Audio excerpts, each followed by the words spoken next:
One of my favourite tales from this neck of the woods is that of Pencarrow hunt.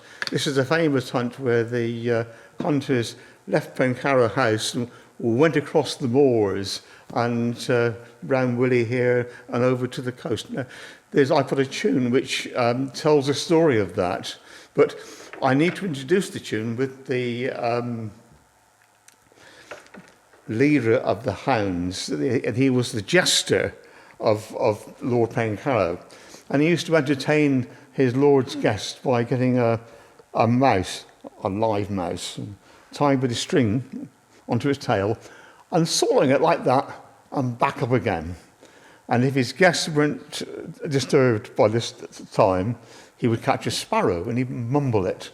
This apparently was a way you put the live sparrow in your mouth and spat out the feathers. So he was a generally revolting character.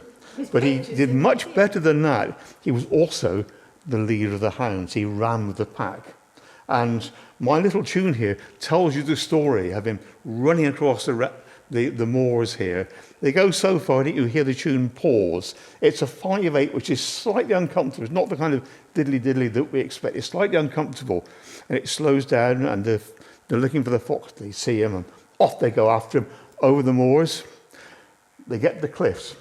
Now, you need to know that good old Lord Arscott-Tetcott, who was at Pencarrow, liked his parties. He really liked his parties, and they stopped at every pub and every tavern on the way there, which means by the time they got to the cliffs over by View, they hadn't a clue where they were. And, well, our jester, Black John, knew to stop at the end of the cliffs. The horsemen didn't. The hunt didn't. And so I finish up this little tune with a lament. But I need to explain that lament isn't for the hunters, because they transitioned, I think it's the right word, but they transitioned from being hunters to being spiritual hunters. You know, they became ghosts and they floated around the moors, spectral hunters. I'm playing a lament for the rabbit. Because what happened, you see, is as Foxy goes up to the cliffs, he sees a rabbit hole, dives into it, and lo and behold, there was lunch waiting.